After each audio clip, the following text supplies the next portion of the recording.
Dalawa na, nakasama ko. Sige, boss. Sino ba si Jessa dyan? Yan, hello. Babae ba yun? Opo, babae. Okay. Then, sa TikTok kasi nakikita ko. Sige, shoutout sa kanya. Sige, pangalan mo, boss. Jack. Jack. Jack. Shoutout dito. Jack. Ayan. Pasok ta mo, Brad. Okay.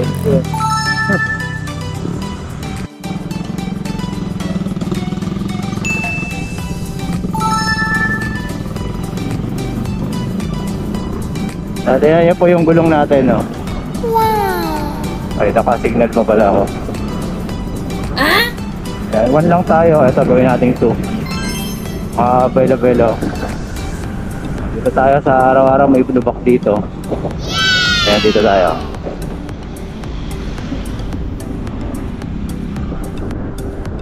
Yan, yung mga nagtatanong kung okay daw ba yung gulong na kinuha ko. Ayan po. Medyo hindi lang po makikita dito kung gaano ka-lean, no? Kababa yung tipo natin. Pero kapit po siya, kapit. Makapit. Parang toko. Kakaliwa pala siya, pero nandito siya sa gilid, oh. Ayun, guys.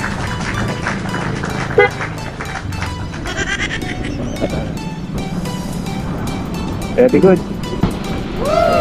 Ito, kakanan.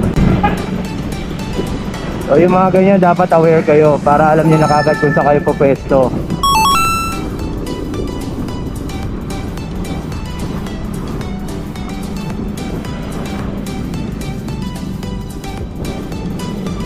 So yan, konting ano lang, sharing lang muna tayo mabilisan regarding sa ating gulong na kinabit na Chifa.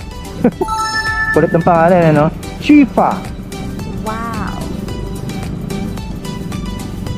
You know, maagang early warning device.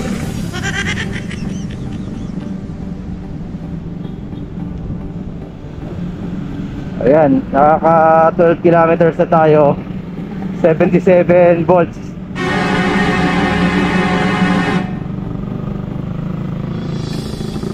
Basta, dito tayo.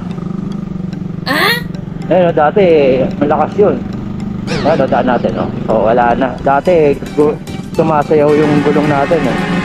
At nadadaan sa, ano, sa bakal na ganyan, kikiligin ka, eh.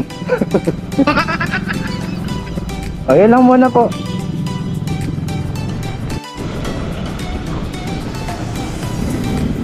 Ayun, no?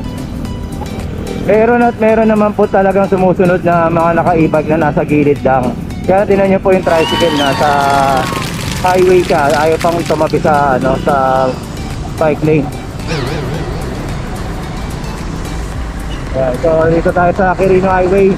And wow, ayan, karwas, oh.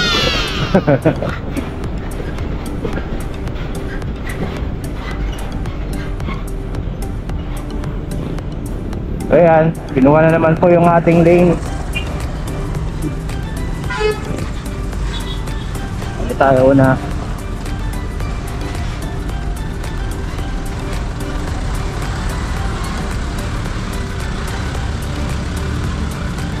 Oh, diba? Diba? Terminal ba yan? Kala ko red ribbon yun. Terminal pala.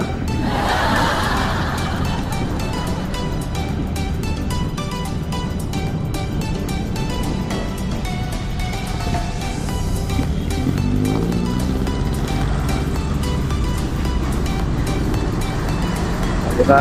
Hindi naman pumara pero may ito.